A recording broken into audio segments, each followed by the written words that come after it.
Deputy Speaker. I'd like to thank the Right Honourable Member for Ynys Môn for securing this debate. Madam Deputy Speaker, on the 23rd of June, the UK, Wales and indeed my constituency of Aberavon voted to leave the EU. I accept and respect that result, but not unconditionally. Brexit must be made to work for Wales. That means fighting tooth and nail against a crippling Brexit on WTO terms. The tariff barriers alone would cost £6 billion a year, destroying the automotive sector and crippling our steel industry. Indeed, just yesterday, as we heard from my right honourable friend, we heard about the job threats at Ford in my neighbouring constituency of Bridgend. This also means that the UK government must protect funding for Wales. So I call on the government today to commit to securing funds through to 2030 on a pound-for-pound matching basis, based on current EU structural funding. The current guarantee, up to 2020, just as a year after we are due to have left the EU, is simply not good enough. Madam Deputy Speaker, the challenges facing my Aberavon constituency serve to demonstrate why the stakes could not be higher, and how desperately the United Kingdom needs a project of national renewal. And that project must be rooted in the steel industry, because each steel job supports 3 others in the local community and the country, because each steel job supports a family and a community, because each steel job supports a way of life and a way of being. And that's why, 2 weeks ago, the men and women of Tata Steel swallowed a bitter pill to secure the future of their industry, guaranteeing steel production at Port Talbot and across Tata's operations for the foreseeable future. The vote to close the British Steel pension scheme, transferring it to a defined contribution scheme alternative, was a hard decision, but it was one for the workforce themselves and alone. And that's why the crude attempts by Plaid Cymru to score cheap political points, manufacturing conflict between the workforce and the unions with a view to securing votes in May's local elections, was such a shameful spectacle. There can be no excuse for such political opportunism, and I deeply regret Plaid Cymru's attempts to play politics with steel workers' livelihoods. Thankfully, Madam Deputy Speaker, our steel workers are far too smart to fall for Plaid Cymru's crass grandstanding and mind games, and they chose to ignore that ill-founded advice.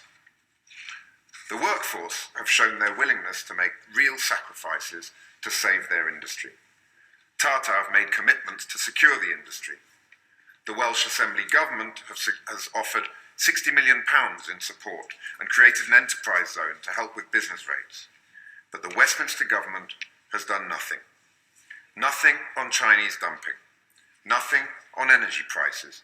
Nothing on procurement. Nothing on skills retention or training. And nothing to help secure the Tata and unions deal.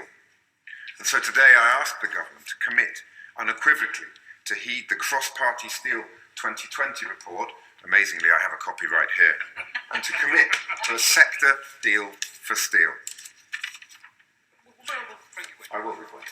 I'm not from my honourable friend for giving way, and he's talking about the inaction of the Westminster Government. Isn't it slightly worse in that when there were calls to reform the lesser duty rule, far from doing nothing, they were at the head of a blocking minority preventing its reform? My honourable friend is absolutely right. The British government is notorious for having been the ringleader in a group of member states that were consistently blocking the European Commission's attempts to give the anti-dumping regime more teeth, and that is an issue of great regret. It's unfortunately reflecting the China first policy rather than the Wales first policy that this government has been pursuing.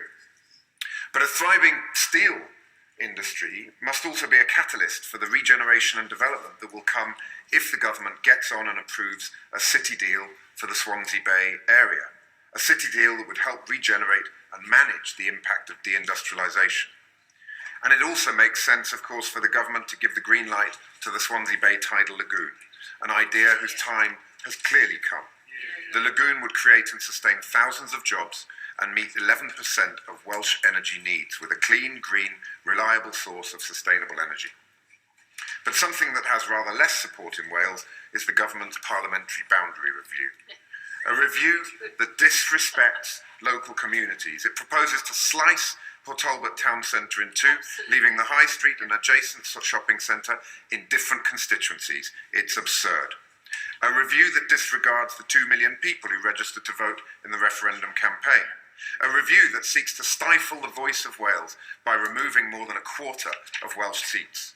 And all this taking place whilst we face a UK government that seems intent on using Brexit to turn the UK into a European version of the Cayman Islands.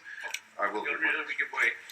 With all the constitutional problems we have now, with a grossly bloated House of Lords, with not enough members in the Welsh Assembly, and all the constitutional chaos that will come from Brexit, isn't it astonishing that the government have interest in only one reform, and that's the one will give them more members here?